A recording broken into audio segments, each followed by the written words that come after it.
साथियों नमस्कार। Railway group D central government की जॉब है। सिलेक्शन लेने के बाद पता चलता है कि वास्तव में रेलवे ग्रुप डी नहीं है। लोगों के बीच में तब पता चलता है कि हमने सरकारी नौकरी सेंट्रल गवर्नमेंट की जो ली है ना, रेलवे ग्रुप डी की, इसकी वैल्यू क्या है। क्योंकि रेलवे ग्रुप डी, तब तक लोग रेलवे ग्रुप डी चिल्लाते कर, ग्रुप 4 की तो है भर्ती, जब तक आपका सिलेक्शन नहीं होता। आफ्टर सिलेक्शन पीपल विल से ही और C is in central government job. आपके बारे में सिर्फ इतना याद रखा जाएगा सिलेक्शन के बाद में कि आप सेंट्रल गवर्नमेंट की जॉब करते हैं और रेलवे की जॉब करते हैं। फिर ये कोई आपके मुंह पे किसी की हिम्मत नहीं है कहने की कि ये करते हो वो करते हो। क्यों? क्योंकि सरकारी नौकरी सेंट्रल गवर्नमेंट की, रेलवे की नौकरी का जलवा अलग ही है। नमस्कार साथियों, जय हिंद, मैं रुद्रेश राघव, आप सभी का बहुत बहुत स्वागत है। भाई, रेलवे ग्रुप डी में अगर आपने भी फॉर्म भरा है इस बार तो शानदार मौका है, क्योंकि रेलवे ग्रुप डी की कट ऑफ आज तक कभी भी ना तो बहुत ज्यादा गई है और ना ही जाने वाली है। मैं आपको ये सच्चाई बता रहा हूं।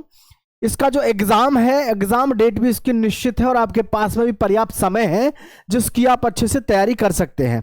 तो मैं आपको इसके बारे में पूरी जानकारी देने वाला हूं। और ध्यान रखना, जितने भी युवा साथी हैं जिन्होंने अब की बार फॉर्म भरा है, मेरी इस बात को याद रखना जो मैं इसमें बात बताता हूं आपको। रेलवे ग्रुप डी में सबसे ज्यादा लड़का जो बाहर होता है, सबसे ज्यादा जो बच्चा यानी कि फेल होता है रेलवे ग्रुप डी में, किन कारणों से होता है वो भी मैं आपको बता के चलूंगा। इसकी mostly people do not know what is the actual strategy of the group D. Group D की वास्तविक स्ट्रेटेजी क्या है, बहुत सारे लोग नहीं जानते। And they are also fail in exam में, इसीलिए वो ज्यादातर फेल होते हैं। तो इस चीज के बारे में मैं आपको डिटेल में बता रहा हूं, ध्यान से समझना। क्या पढ़ें, कैसे पढ़ें, एग्जाम डेट कब है, कितना स्कोर इसमें सेफ रहता है, सारी जानकारी। और उसी के साथ साथ फिजिकल में हाइट क्या चाहिए, सीना कितना चाहिए, सारी जानकारी A to Z डिटेल में आपको मैं दूंगा यहाँ पर। ठीक है, तो मैं एक बार फिर से बता दूं आपको, ये मोटिवेशन ही समझ लो आप इसे। रेलवे ग्रुप डी के जैसी जॉब नहीं है, इतनी बेहतरीन और शानदार जॉब है। इसमें ना तो बहुत ज्यादा कुछ काम है, क्योंकि रेलवे ग्रुप डी की सच्चाई बता रहा हूं मैं आपको। मेरे साथ के कितने बंदे काम कर रहे हैं रेलवे ग्रुप डी में। काम करने वाले तो भैया प्राइवेट सेक्टर वाले ही बहुत है रेलवे में। ये जो सरकारी हैं ये तो ऐसे समझो ऐसे मंत्री हों, है ना। इनको क्या करना है, पटरी पे घूम के आना है, ट्रैकमैन है जो भी है, इनके पास में ज्यादा लोड नहीं रहता। लोड जो रहता है प्राइवेट सेक्टर के संविदा पे काम करने वाले लोग हैं रेलवे में जो काम को देखते हैं। आप लोग तो सिर्फ क्या है, जॉब लो, उसके बाद पता चलेगा कि जॉब में जाने के बाद वास्तव में क्या इसमें आपको आनंद मिलेगा। ठीक है, बाकी बहुत सारे लोग आपको ऐसे मिल जाएंगे, ठीक है, जो कहेंगे कि अरे रेलवे ग्रुप डी है, उनके घर परिवार में से आज तक कोई लगा नहीं है ना रेलवे ग्रुप डी की, छोड़ो किसी भी सरकारी नौकरी पे। उन लोगों के छाती में दर्द है कि आपने रेलवे ग्रुप डी का फॉर्म डाल रखा, कहीं सेलेक्ट ना हो जाए लड़का है लड़की। ठीक है, उनकी छाती में दर्द है, तुम्हारे पड़ोस वालों की में कहीं लग गया तो पता नहीं क्या होगा। इसलिए अभी से मन को शांति देते हैं, अरे रेलवे ग्रुप डी ही तो है ना। हमारे यहाँ 35-40 लाख रुपए की तो छोड़ो, ठीक है, आ जाओ। देखो सब्जेक्ट वाइज देख लो रेलवे ग्रुप डी के बारे में वास्तविकता क्या है, इसको ध्यान से देख लो। मैथमेटिक्स के आपके 25 क्वेश्चन आएंगे, जनरल नॉलेज के 25 क्वेश्चन, जनरल इंटेलिजेंसी के 30 क्वेश्चन, जनरल साइंस के 25 क्वेश्चन, जनरल अवेयरनेस के 20 क्वेश्चन। एक बात ध्यान रखना, जैसे कि आपको ध्यान रखना है, जैसे जनरल अवेयरनेस है और साइंस है, इसमें फिजिक्स के भी क्वेश्चन होंगे, केमिस्ट्री के भी, बायोलॉजी के भी, करंट अफेयर भी होगी, हिस्ट्री भी होगी, ज्योग्राफी भी होगी। ठीक है, अच्छा, अब मैं आपको एक चीज समझा दूं रेलवे ग्रुप डी के बारे में सभी बच्चों को, कि जैसे मैथ का आपका ये 25 क्वेश्चन है, 25 में से आपको कम से कम वहां पर 10 क्वेश्चन ऐसे मिलेंगे जिन्हें देख के आप कहोगे कि अरे यार ये कोई पेपर है रेलवे ग्रुप डी का। तो उसको देख के आप ये मत खो देना, क्योंकि रेलवे ग्रुप डी में सबसे बड़ा आपके साथ में धोखा जो है वो यहीं पर है। 10 क्वेश्चन इतने आसान मिलेंगे कि आदमी बेचैन हो जाता है, यार इससे तो इजी पेपर ही नहीं आता, जबकि है ऐसा कुछ नहीं। क्योंकि 10 क्वेश्चन तो आपको ऐसे मिलेंगे, 4, 6, 10, 12 का लेस है बताओ, इतने का मैस है बताओ, ऐसे क्वेश्चन मिलेंगे आपको कम से कम 10 से 12। और ये 10 से 12 क्वेश्चन वो हैं जो आपको मानसिक रूप से विकलांग बना देंगे कुछ समय के लिए, जब तक आप परीक्षा देंगे। मतलब इस प्रकार के क्वेश्चन को देख के बच्चा आपा खो देता है, उसको लगता है कि तेरा सिलेक्शन हो गया और थोड़ी सी अलग ही प्रकार के रुआब में बैठ जाता है। 45, 50, 60 क्वेश्चन हुए, उसके दिमाग में होता है पेपर बहुत ईजी है, तेरा सिलेक्शन हो गया। नहीं होता। जबकि तो क्वेश्चन कितने हैं इसमें आपके? 25 में से 10 क्वेश्चन एकदम ऐसे आएंगे जिन्हें देख के आप तुरंत मार दोगे, जबकि उनको करने से सिलेक्शन नहीं होगा। सिलेक्शन कैसे होगा वही मैं आपको समझा रहा हूं, एग्जाम डेट भी बताऊंगा। जनरल इंटेलिजेंस एंड रीजनिंग के 30 क्वेश्चन है, इसमें कम से कम 12 क्वेश्चन आपको ऐसे मिलेंगे जिसे देखोगे ऐसे लगेगा कि रेलवे ग्रुप डी ने हमारे साथ मजाक किया है। समझ रहे हैं? लेकिन यहीं पर आधे से ज्यादा युवा अपने आप को क्या कर लेता है, एग्रेसिव कर लेता है, कह रहे कुछ नहीं है पेपर में। जनरल साइंस के क्वेश्चन जहां पे आपको 25 क्वेश्चन में से जहां आपको 8 से 10 क्वेश्चन मिले इस तरीके के, विटामिन ए की कमी से होने वाला रोग है ना, और जी एड्स की फुल फॉर्म क्या है, HIV क्या है, इस प्रकार के जब आप प्रश्न देखते हो ना साइंस की तरफ से कि जी हम सांस कौन सी लेते हैं, सबसे ज्यादा ऑक्सीजन कौन देता है ना, और जी तो इस तरीके के क्वेश्चन जब आप देखते हैं तो उसको देख करके आप व्याकुल हो जाते हैं। इसके इतना इजी पेपर आता है? इजी पेपर नहीं है। आप क्या समझ रहे हो कि आपने साइंस में 25 में से आपने अगर साइंस में 25 में से 10 क्वेश्चन या 8 क्वेश्चन कर दिए तो आपका सिलेक्शन हो जाएगा? इससे कुछ नहीं होगा। ये आपको केवल एक मुंह में चूसने के लिए लॉलीपॉप दिया है कि इसको बैठ के चूसते रहो पूरी परीक्षा में, जबकि इससे सिलेक्शन होगा नहीं। ठीक है। करंट अफेयर्स में आपसे क्वेश्चन पूछ लिया जाएगा कि जैसे कि इस समय हमारे देश के प्रधानमंत्री कौन है, वित्त मंत्री कौन है, राष्ट्रपति कौन है, और आप 2, 4, 10, 5 क्वेश्चनों को देख करके आप खो देते हो पेपर बहुत इजी है। पेपर इजी कभी नहीं होता रेलवे ग्रुप डी का। इसमें आपको 20 में से कम आपको 3% ऐसे मिलेंगे जो आपने हमेशा देखे होंगे। भारत का राष्ट्रीय पुष्प क्या है, भारत का राष्ट्रीय मिठाई क्या है, जलेबी। बस यहीं पे परास्त हो जाता है बालक भैया, इससे आसान पेपर ना है। आपने देखा कि भैया 10 और 12, 22 और 8, 30 और 3, 33 से लेकर के 40 क्वेश्चन आपको मिल गए बहुत इजी। और जो मूठल है, यहां से थोड़ा सा गूढ़ है, उसका दिमाग काम करना बंद कर देता है, उसको लगता है तेरा सिलेक्शन हो गया, पेपर बहुत इजी है। अरे बेवकूफ, नालायक, मूर्ख, अज्ञानी, भ्रष्टाचारी, पापी, अपने साथ पाप कर रहा है। क्यों? क्योंकि इतने क्वेश्चन तो हर एक कोई करके आएगा जिसने आज तक पढ़ाई नहीं करी, जिसने 10वीं क्लास तमीज में करी थी वो भी करके आएगा 40 से 50 क्वेश्चन। ध्यान रखना, 30-40 छोड़ो, 50 क्वेश्चन वो भी करके आएगा जिसने 10वीं क्लास अपनी तमीज से कर रखी है, वो भी करके आएगा। लेकिन सिलेक्शन यहां नहीं होगा। सिलेक्शन की जो कहानी है वो निराली है, क्योंकि ये रेलवे ग्रुप डी की नौकरी है सेंट्रल गवर्नमेंट में। ठीक है। 50 क्वेश्चन आपने कर दिए, अगर कैसे भी करे, क्या करा वो आप जानो। 50 क्वेश्चन ऐसे आएंगे एकदम इजी, किसमें? रेलवे ग्रुप डी में। ठीक है भाई। अब यहां पे आप ध्यान रखो, 50 क्वेश्चन पे सिलेक्शन नहीं होगा, 50 से 60 क्वेश्चन पर वो जाएगा। 50 से ये जो 50 क्वेश्चन है ना हमारे, यहां से 10 क्वेश्चन वो बंदा करेगा जिसने मेहनत करी है 60 पे। लेकिन 60 पे भी सिलेक्शन नहीं होता। मेहनत तो क्योंकि सभी कर रहे हैं।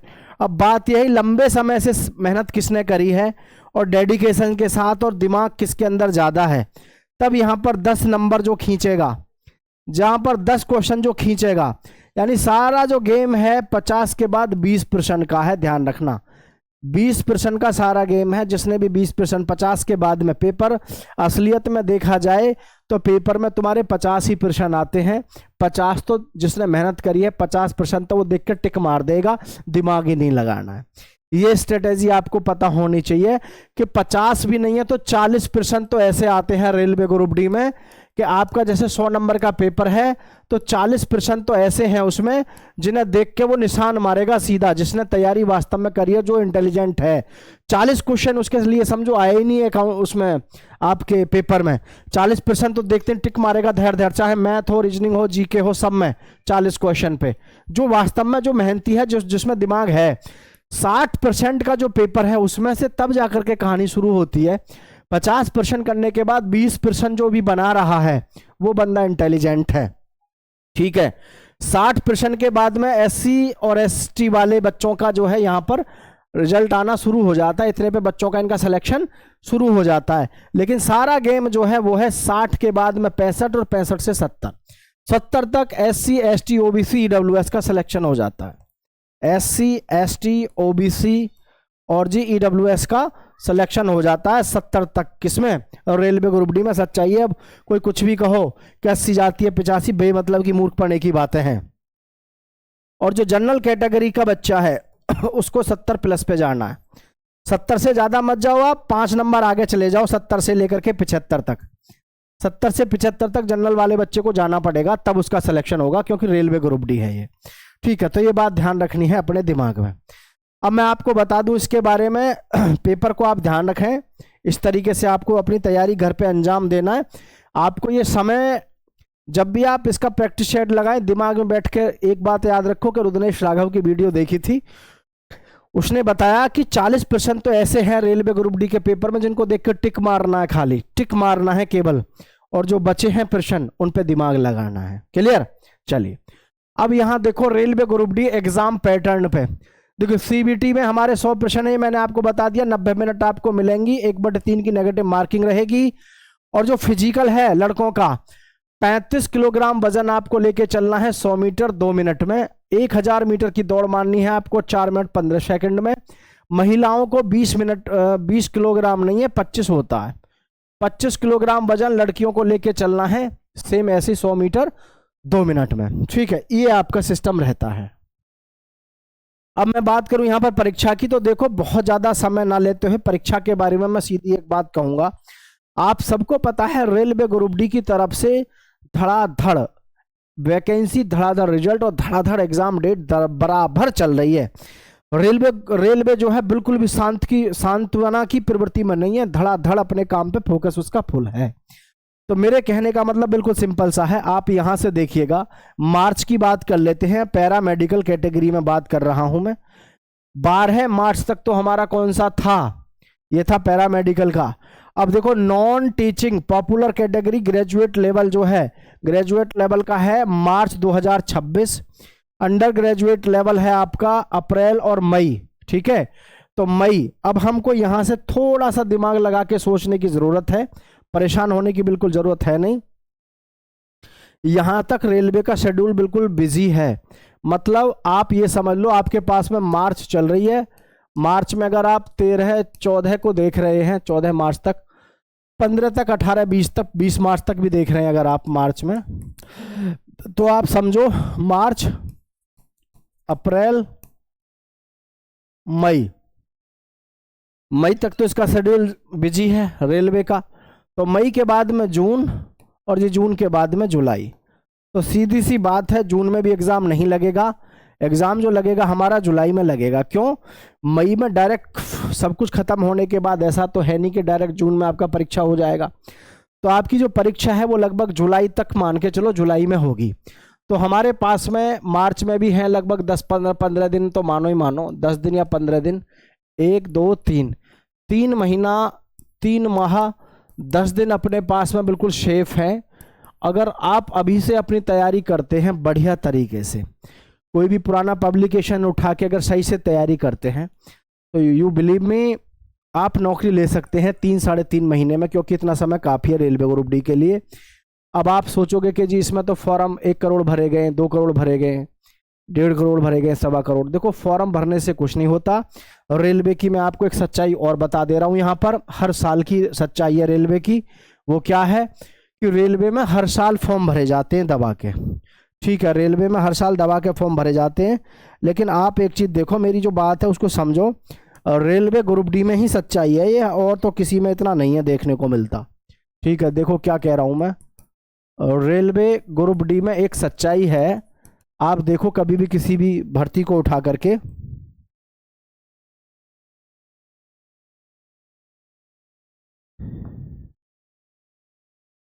कि हम जब भी कभी इस भर्ती की तैयारी करते हैं 3 माह हमारे लिए काफ़ी हैं, ये समझ लो। क्यों काफ़ी हैं? क्योंकि इसमें मैथ है बहुत टफ नहीं आता, रीजनिंग का जरूर थोड़ा सा पैटर्न उल्टा सीधा मिल जाता है कई बार। करंट अफेयर अब की बार ज़्यादा आई, इसकी कट ऑफ कभी भी बहुत ज़्यादा नहीं गई है। तो मेरे कहने का मतलब ये है, आप कभी भी देख लो इसका रेलवे ग्रुप डी का, इसका कट ऑफ कभी भी आज तक नहीं गया है। लास्ट कट ऑफ जो रही है इसकी, जैसे कि हम बात करें यूआर की, ओबीसी की, SC, ST, EWS, high zone जो होता है, टॉप का जोन, क्योंकि जोन वाइज आपकी कट ऑफ आती है, तो जोन वाइज में अगर मैं बात करूं, अगर हाई लेवल पे जिसकी हाई कट ऑफ जाती है, मैं उसकी बात कर रहा हूं। आप कभी भी देख लो 72-73 से ऊपर नहीं गई, इसकी 70 से ऊपर नहीं गई, इसकी तो 68 भी मैंने ज़्यादा कह दी, 67 के आसपास, एसटी पे लगभग वही 60 के आसपास, और ईडब्ल्यूएस की आपकी लगभग 67-68 के पास में इसकी रहती है। कभी भी आप इसकी कट ऑफ को उठा के देख लेना, रेलवे ग्रुप डी को कभी भी आज तक बहुत ज़्यादा कभी नहीं गई है। और आप अगर इस गलत फहमी में हैं कि जी इसमें सिलेक्शन बहुत टफ होता है या बहुत वैसे होता है, तो आप गलत सोच रहे हैं। और देखो एक चीज़ और मैं आपको सबको बता दूं, 3 महीने तो आपके पास में है ही, ज़्यादा से ज़्यादा जितना प्रैक्टिस सेट लगाओगे उतना ज़्यादा फायदा रहेगा। प्रैक्टिस सेट अगर आप ढंग से लगाते हैं और आप पे प्रश्न जो नहीं हुए उसमें उनको सही से चेक करते हो, समझते हो कि कैसे नहीं हुआ, पेपर का पैटर्न आप समझ गए, आपको कोई नहीं रोक सकता नौकरी से, ठीक है।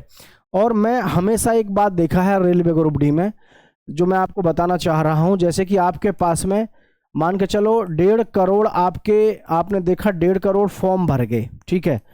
लेकिन आप हर साल का देखो 47 से लेकर के 50% के बीच में उपस्थिति रहती है, ठीक है। उपस्थिति जो रहती है, प्रेजेंट जो रहते हैं बच्चे, वो कितने रहते हैं? मुश्किल से मुश्किल 50% रहते हैं। यानी 1.5 करोड़ अगर आपने फॉर्म भरे हैं तो उसमें से मुश्किल आपका 75 लाख युवा पेपर देने जाएगा। और 75 लाख में भी तुम एक बात समझो सभी समझदारी से, मतलब ऐसे किसी की बातों में एकदम डायरेक्ट मत आया करो, तुम ऐसे आ जाते हो जैसे कि फॉर्म भरे गए, मान के चलो मेरी बात को समझोगे तो आपको कहानी समझ में आ जाएगी। मान के चलो ग्रुप डी में आपके फॉर्म भर गए 1.5 करोड़, ठीक है, 1.5 करोड़ आपके टोटल फॉर्म भर गए। तो इसमें से आप देखो 50% युवा क्या देने जा रहा है? एग्जाम। 50% एग्जाम देने जा रहा है, ठीक है, यानी 75 लाख। लेकिन इसमें कंपटीशन जो है असली वो 18 से लेकर के 30 वर्ष के बीच में ज़्यादा है। और इसमें सबसे ज़्यादा जो फॉर्म भरा जाता है रेलवे ग्रुप डी में, वो 31 से लेकर के आपका 36 और 38 साल तक का युवा ज़्यादा फॉर्म भरता है, 31 वाला। क्योंकि जो बच्चे एग्ज़ामों की तैयारी करते हैं उनको तो ऐसा लगता है कि यार रेलवे ग्रुप डी में सिलेक्शन लेना इतना आसान नहीं है, बहुत सारे बच्चों को लगता है ऐसा। लेकिन सच्चाई हकीकत ये है इसकी रेलवे ग्रुप डी की, वास्तविकता ये है कि यहाँ पर कंपटीशन है नहीं, क्योंकि ये लोग जो 31 से प्लस का है, आज की डेट में आदमी घर पे बेरोजगार रह करके तैयारी नहीं कर सकता भाई रेलवे ग्रुप डी जैसी परीक्षा के लिए। तो कंपटीशन जो है वो 18 से 30 साल के बच्चे में ही है। कभी आप ये समझ रहे हो कि इसमें बहुत ज़्यादा है, तो आप अपनी तैयारी बढ़िया से करो, इससे ज़्यादा अपॉर्चुनिटी आपके पास में कोई है नहीं। बाकी एग्जाम डेट वगैरह सब चीज़ मैं आपको बता चुका हूँ। जय हिंद, जय भारत साथियों।